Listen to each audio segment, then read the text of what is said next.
we're right on the threshold of revealing the sepulchre of the First Ones, its deepest secrets. And what we're going to find inside will place Azeroth, our world, at the very heart of our setting. And it's going to cast us off on a whole new adventure, ideally back home. Now, the mysteries of the Shadowlands have a vast Azeroth-shaped void in the middle of them. I mean, basic questions like, why did our connection to Azeroth via the Heart of Azeroth that we got in BFA, why did that let us operate the First One's Waystone in the Maw? Why does the Jailer believe that capturing Azeroth's World Soul will let him somehow dominate the entire cosmos? Why, indeed, is the Sepulchre of the First Ones full of bloody Azerite? Because it is. I mean, why is it even called a Zareth? See, the thing is, in Blizzard's canon, Zareth translates to Keystone. So, did Blizzard choose that word for any specific reason? Maybe because it's kind of close to Azeroth? Who knows? Names aside, though, this guy, Firim, he thinks that Azeroth is the key. We've had updates to Tauren myths that speak of the Earth Mother's most ancient past, obviously in allegory because they're Tauren myths told to Tauren through a Tauren understanding, and then of course the Jailer believes Azeroth is key as well. It has felt like a long road to this realization, but the Age of Mysteries is sort of coming to an end. We're beginning to understand things. So with the big reveal in 9.2, it's all setting the stage for the lore going forward and for a long time. They've basically told us where we're going in all these big arcs. So join us today as we discover our future and Azeroth's central place in it, which is Patreon. March is Hunter Month, so you'll get the Hunter class stand, as well as our pin, and it's a spooky Kraken this month, and the art. And also, patrons, big back-end update. Also, I've posted a page over on Patreon, so you can check that out. Link below for all the cool merch and stuff. And with that said, let's go. We've got a new batch of mind-bending reveals from Firim, but this time it's easy to find the important bits. So a quick catch-up then. This guy, Firim, he's formerly of the cartel Al, and he's found his way into Zereth Mortis, right? He's kind of going on a big exploration expedition, and he's ended up in Zereth Mortis, and we find him there. Now, he has finally cracked this crazy fractal language of the First Ones, and that means that he's started to make some pretty startling discoveries. Now, two are central here. First up, the cosmic forces aren't enemies, they're family. He writes, "Long have I scoffed at what I learned of the Void Lords or the demons of the Nether. I held Death's pantheon in higher regard, but now I know they are just as limited." So, no force is whole, and to find their full potential, he tells us, truth lies in not one direction or another, but in their intersection. This is where the fundamental sort of paradox of Firim's thinking was solved. He believes there were both 6 and 7 forces in the cosmos, but now he understands that the 6 forces have an intersection, and the one rises from the 6. The 7th force then, bear with me everyone, the 7th force, it's super mysterious, and you can check out what leads we have in our recent Doomsayer video that's, well, kind of all about the big end of things. We published that like a few days ago. Now, the significant bit here is that Firim is describing the cosmos in a way that's greater than the sum of its parts, right? It's essentially the 6 forces like coming together as one, or, you know, you've got the 6 and then almost the resultant of the 6. And really, we believe that Azeroth is that. Azeroth is the one from the 6. That is our current read of things. And this is actually something that is very much backed up by the Jailer's thinking. You see, his plan hinges on Azeroth, leading us to Firim's, well, his second big discovery. The Jailer's plan then. So this is what terrifies Firim. He realizes that the pattern of the First One, so, you know, their grand design, he realizes that it's fragile, and that the Jailer is poised to destroy it. Now, unless stopped, the domination of Zereth Mortis will basically transmit through Azeroth, and then from her to the other Zereth installations. Maybe if you were to imagine in the Halo franchise, if a crazy computer virus was put into the Ark, and then the Ark could spread that virus to all the Halo installations. You could maybe think of it a little bit like that.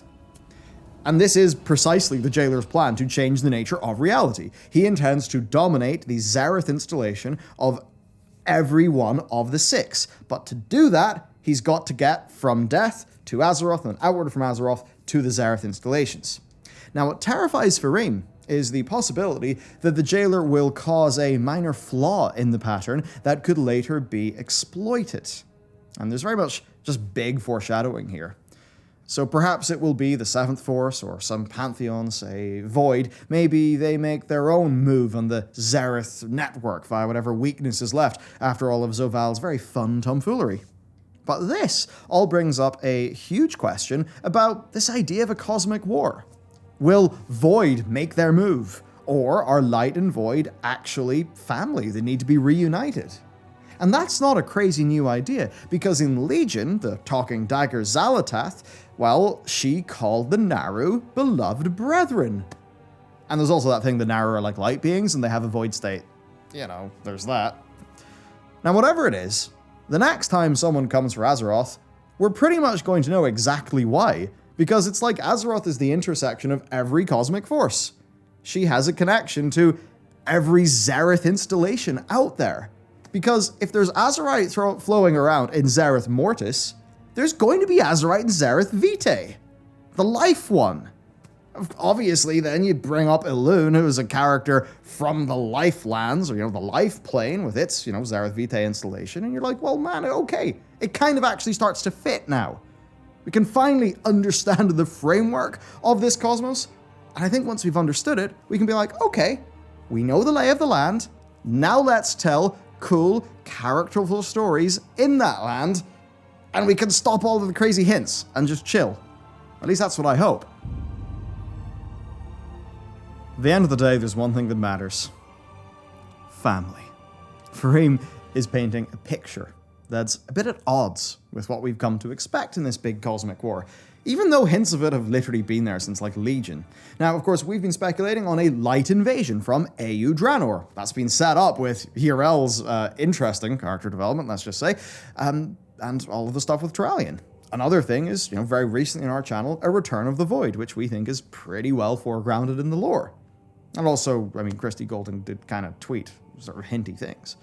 But here's the thing, since Legion, Blizzard has really been loosening, the bounds of this cosmic war, because they've made it so that, light isn't necessarily good. Now, that's not, a crazy Denuserism. It's not that. Light has been portrayed as being potentially evil since, the Scarlet Crusade. This is just that idea being carried forward as the scope of the lore is increased. Same for Void being evil in a character like Ilaria, who's able to use Void for, ostensibly, a good end. Now, the idea of some sort of predetermined war was a bit destroyed with the enemy infiltration document that we found, from the Nathrezim in Revendreth. Now, it told us that this whole war had kind of been manufactured using the Nathrezim agents a long time ago, and it was all to sort of facilitate the Jailer's plans and plots and ideas.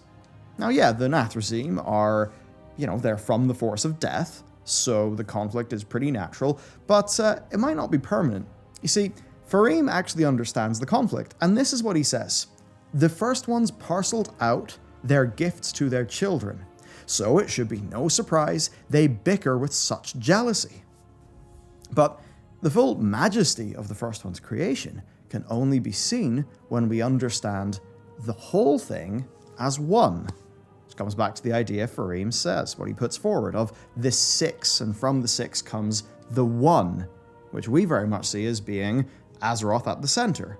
And obviously, if you take a look at the most recent cosmology chart from Grimoire of the Shadowlands, what do you see? You see Azeroth squarely in the center of everything. Which makes sense given what we know about these Xerath installations now, and how the Jailer is, why the Azerite is in Xerath Mortis and what the Jailer is trying to accomplish there. So we have a bit of a new question to ask. There's no doubt that Void is coming. A conflict with its long-lost brother, Light, I think that is still in the cards. It's something that Velen is preparing for, as has been said to us directly by Blizzard when they updated his description on the community site. Now the question is, Will we be picking sides? Will we be trying to convince them to join forces together against whatever is coming? We don't know exactly, but it's pretty evident there's more going on here. The mysteries of the Shadowlands were all rather unconnected and confusing, until we found that final bit of crucial information, Azeroth, and her role in all of this. Now we have another mystery with a huge void of information, and that mystery is the connection between Elune, Azeroth, dragons, and life. Now the key bit of info that we're missing here is probably the Dragon Isles. That's basically why we think it's a pretty decent bet the Dragon Isles could be the next thing. There's just a big dragon-shaped hole in our thinking. So here are the parts of the mystery so that you can think it over yourself, okay? Zereth Mortis. It is, well, the Sepulchre of the First Ones, which is a bit of Zereth Mortis. It's full of Azerite. Now, an Oracle of the First Ones tries to speak to us in Draconic. Now, a potential implication there is that it is the language of life, and the explanation there is that the Oracle of the First Ones, and definitely check out our Big Dragon video for more here, but the Oracle talks in, the language of Fel and, of all the other forces. The only one that, it doesn't obviously speak of is life, but it does speak in Draconic. And when we think of another few things, you really need to check out our Big Dragons video. It very much seems like Draconic is the language of life. It's just that the dragons happen to speak it. Therefore, we labeled it as Draconic, because the dragons are the only people we saw speaking that language. Then, Folk and Fairy Tales, where we get two stories wherein Azeroth, the Earth Mother, and Azeroth being the Earth Mother, that's essentially confirmed because Bane Bloodhoof in BFA, he refers to Azeroth as the Earth Mother. So the Earth Mother stories there, and they're basically just hinting that, she was kind of more than just more than just a Titan, let's just say. You could see a lot more. I mean, with Elune kind of being her daughter there, that's creating a member of a pantheon that is, just like Denathrius, just like the Primus, just like Aman'Thul in that story. And so, now when you think about the way the Shadowlands is set up, and there seem to be all these pantheons for the different cosmic forces, it seems like there's a lot more to that story. Plus, I mean, it's a myth. You have to read a myth as being allegorical of something, because it doesn't even really fit the canon that Azeroth was just walking around Azeroth. It doesn't make that much sense. And of course the Tauren would have said it that way because they're Tauren. They don't know any of this shit about the cosmos. So this is just their telling of the story, obviously filtered through their understanding of their place in existence. Now, it seems there that Azeroth then created the elementals, right? Via Eyes of the Earth Mother. And then Chronicle tells us that the dragons are essentially descended from the elementals. So that's a bit weird. It makes it feel like the dragons are almost directly descended of Azeroth, or, descended of a creation of hers. And now we've also discovered that obviously Elune is Azeroth's daughter, at least in the Tauren telling of things. But then, of course, we know from what we've seen in Ardenweald that Elune is a deity from the pantheon of life, who perhaps shares a sisterly connection with the Winter Queen. How are all these things connected? Azeroth. And my money on how we'd find out this for sure is on Dragon Isles. Of course, we could obviously be going somewhere entirely different, but you just see how the dragons pretty much fit perfectly into Azeroth's mystery. A sleeping consciousness at the center of our universe that generates reality from its mad dreams. Oh, I'm not talking about Azeroth. I'm talking about her namesake, Azathoth, the demon sultan of the Lovecraft mythos, the namesake of Azeroth. Now, Azathoth is the central being in the Lovecraft universe who is basically made to sleep by the outer gods' haunting flutes and chaotic dancing. But the thing is that if Azathoth was ever to wake up, creation itself would be unmade. And that's one of the more unsettling things in that mythos. Not the mind-bending visions of Cthulhu or getting kidnapped by fishmen or something.